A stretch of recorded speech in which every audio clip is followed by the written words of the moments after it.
மதத்தின் பெயரில் மக்கள் பிரிக்கப்பட்டால் மதசார்பற்ற இந்தியாவின் அடையாளம் என்னவாகும்? அனைவருக்கும் வணக்கம்.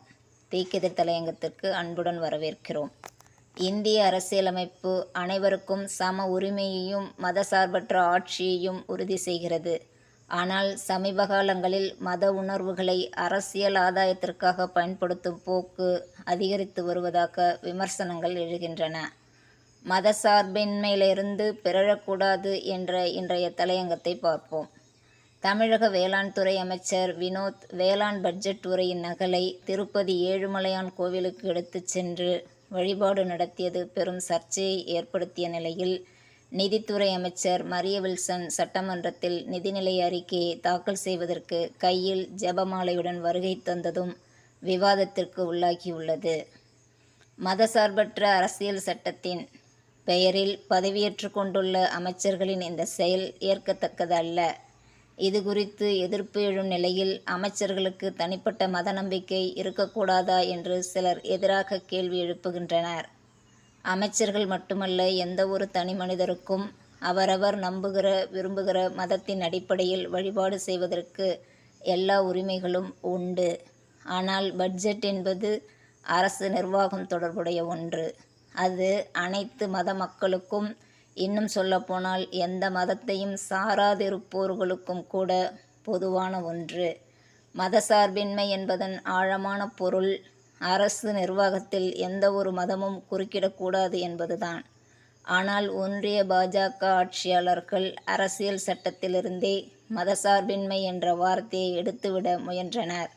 அது சாத்தியமற்று போன நிலையில் மதசார்பின்மை என்பதன் பொருளை நடைமுறையில் அர்த்தமிழக்க செய்துவிட்டனர்.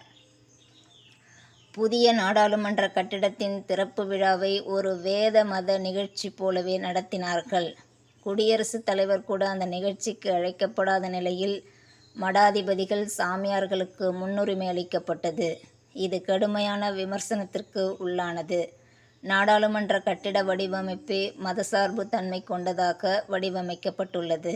இந்த பின்னணியில் மதசார்பற்ற அரசை நிறுவுவதே தன்னுடைய முதன்மையான நோக்கம் என்று கூறி ஆட்சிக்கு வந்துள்ள விஜய் தலைமையிலான அமைச்சரவையில் இடம்பெற்றுள்ள அமைச்சர்கள் அரசு ஆவணமான பட்ஜெட்டை மத நம்பிக்கையோடு தொடர்புபடுத்தி வெளிப்படுத்திக் கொள்வதும், அதை முதல்வர் கண்டு கொள்ளாமல் இருப்பதும் ஏற்கத்தக்கது அல்ல.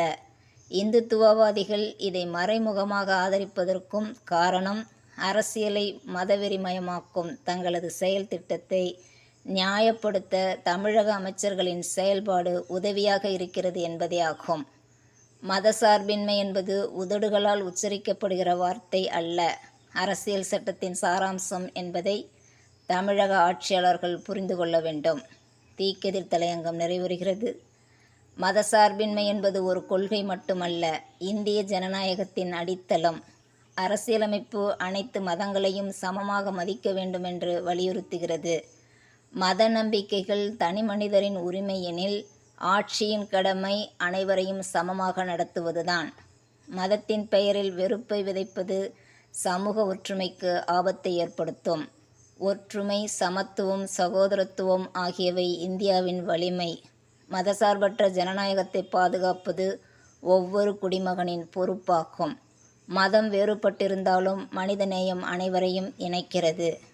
இந்திய அரசியலமைப்பு காட்டும் மதசார்பற்ற பாதையை பாதுகாப்பதே நாட்டின் ஒற்றுமைக்கும் ஜனநாயகத்திற்கும் அவசியம். இதுவே இன்றைய தலையங்கத்தின் கருத்து. மீண்டும் ஒரு புதிய தலைப்பில் நாளை சந்திப்போம். நன்றி, வணக்கம்.